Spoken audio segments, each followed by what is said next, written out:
Paper or digital? Which planning method do you use?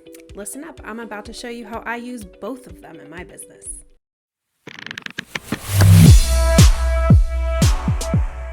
Today I wanted to talk to you about why I use both a digital and a paper planner. And I know some of you are thinking I'm probably a little bit crazy, but I really love my system. I love writing in paper. I love writing with a pen. I have sort of a pen addiction. So, I get pens all the time, I get paper, and I always have pen and paper next to me. But I also really love my digital planning system because it helps keep me on track. That's the system that I can use that I know it's not going to lose my stuff or forget anything. But I wanted to show you how I use both and how they both work in sync and not against each other. So let's hop into what planner I use. My favorite planner, and I'll tell you, I've gone through a bunch of them, and I can tell you that I have several different planners that I would recommend. Right now, I am fully engaged with my Full Focus planner. This is a Michael Hyatt and Company planner, and they do such an amazing job. I'll tell you the one reason that I really started falling in love with this planner is the notes page. So we've got like a whole layout for one day. And I really like this because I can keep track of all my top 3 that need to be done and what my tasks are that need to be done. I have a place for tasks here, and right here is all the times, so I can put my appointments on there. Let me show you a little bit. So you can see you have big daily 3, you have a time section over here, and then over on this side we have, the tasks that we're doing. But when I flip it over, this is fully for notes, which I love. I love that I have a whole page because when I'm on a call or if I'm listening to a podcast and I want to jot something down, I can do that in my paper planner. That's harder to do when I'm in Asana or in another type of planning app. So specifically, if you haven't watched my previous videos, I use Asana, my team uses Asana. That's kind of where we all connect. It's where we come together. It's how we are able to get things done and all be rowing in the same direction. My paper planner is more for me. The reason why I use it is because it helps me minimize distractions throughout the day. So my team is working over in Slack and in Asana, and they're maybe updating the tasks or adding things to the tasks that we need to work through those tasks.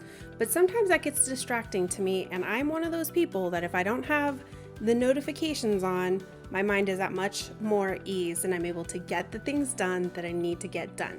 So I like it because it minimizes distraction. I love handwriting. I feel like handwriting is just really clarifying for me. So when I journal, I like to handwrite. I like to handwrite notes when I'm listening to a podcast or watching a video. I love handwriting. It feels like a piece of creativity I can inject into my day that I don't always get when I'm working day-to-day tasks. And then it's just really a strong habit that I have that keeps me organized. So I plan at the end of the day, and then I pick up and I'm ready to pick up and go the next morning without having to skip a beat. I don't have to stop in the morning and go, okay, what was I doing yesterday and where am I at today? I'm able to just pick up and go because before all of that left my mind last night, I jotted it down on my tasks list. So I will show you a page. This is sort of what one of my pages can look like with my tasks. So, I have everything that needs to get done. My top 3 are the most important things. So doing this video today is one of my top 3 things. It's one of the things that has to get done, and it's going to take me some time. So now I'm all ready for the next day and I'm ready to hit the ground running. And when I turn off my notifications, I don't feel like I need to go into Asana or Slack to find out, okay, what's next on my list to do. It's already written right here next to me, right where I'm at, without me having to go get distracted by notifications. So some of my tips, these are my getting started tips for you. I really think that we have so much information out there. There's so many different planners. There's so many different project management tools that we can use.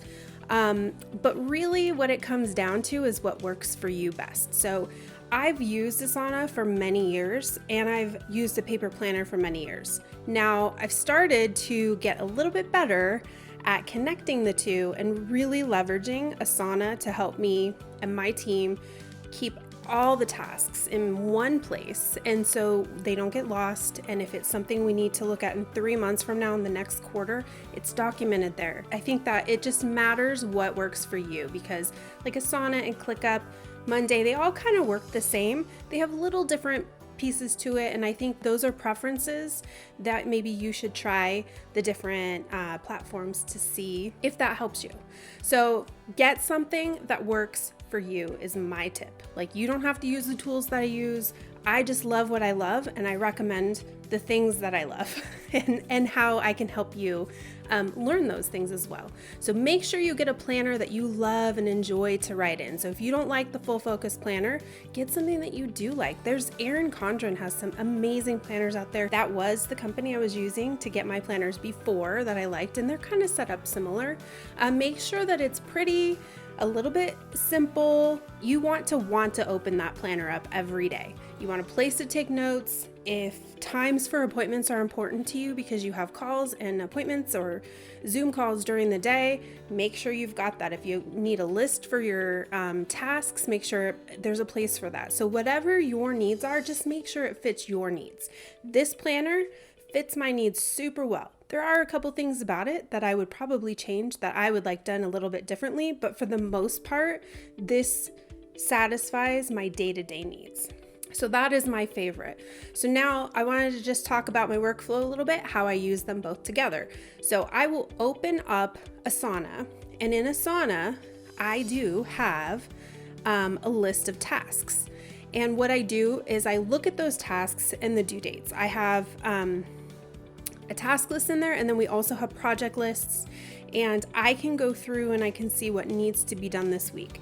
And so in my planner, I have a weekly section that I can write out kind of the big picture things. So there's this weekly section, and so I can kind of plan out, like this week I need to do a video on Tuesday, and on Wednesday maybe I have an appointment out of the house, or I have to go meet somebody. If I have anything big, that is when it will go on this list here. And then each day I will write the micro things that need to get done that day. So if I need to send an email, or if I need to start social planning, or I need to go review social posts, those are the things that go on my daily lists. And so I look in Asana to see what needs to be done, and that's how I create my to-do list. And then each day, at the end of the day, I will go into a wrap up, and I mark everything off that was completed. I go into Asana and I make sure it's marked off there, or any notes are put in, or it's transferred to the next person on my team. And then anything that's not completed, but it's in progress, or maybe I didn't get to it, it gets moved right over to the task list for the next day. And then I also check Asana to see what's there for tomorrow. I add that to my list, and then I pick the 3 things that are the most important that have to be done that day, and they go at the top on the list of my big 3. So now I've had a chance to review everything that's coming up for the week. I've been able to just hone my focus in on what has to happen today, and then I can work through and check everything off for the week. And if I need to, if I have notes, so there's a lot of times that I'll write a note from a meeting or something that pops into my head. If I'm in focus mode on a certain task and something else pops in my head, I write it down. From those notes, if there's any to-dos or tasks or anything that I need to put as a reminder, that will go into Asana, and I'll assign it to my team or myself and give it a date so that it doesn't get lost or forgotten. So your next steps are going to be pick a planner that you love. Start with that. Really think about something that makes you want to use it every day. If you don't want to use it every day, you probably won't. If you're not using anything right now, I do suggest start with a paper planner. Figure out all the things that you've got going on currently, and then I would take a peek into Asana and any other of the project planning software out there that has piqued your interest, and I would go sign up for a trial, and I would just start seeing how they work, and start seeing how you want to pull things together. A lot of people really like Trello because there's boards, and there you can do Kanban, you can do lists. That's why I like Asana, because it has boards and it has lists. So it appeases everybody who maybe uses these tools a little bit differently. But those are the two starting places. I'd find a planner you love, and I would go and get a couple trials of project management and start just using them every day and seeing how they work for you. All right, I hope that you enjoyed today's video on how I use Asana and a paper planner together, and that you took some nuggets of information that are going to help you move forward with organizing and becoming more productive. So subscribe to our channel so you get notice of all our future videos, and take a peek at our last videos to help you get productive in your business and help you market your business. So I hope you have a great day. See you next time.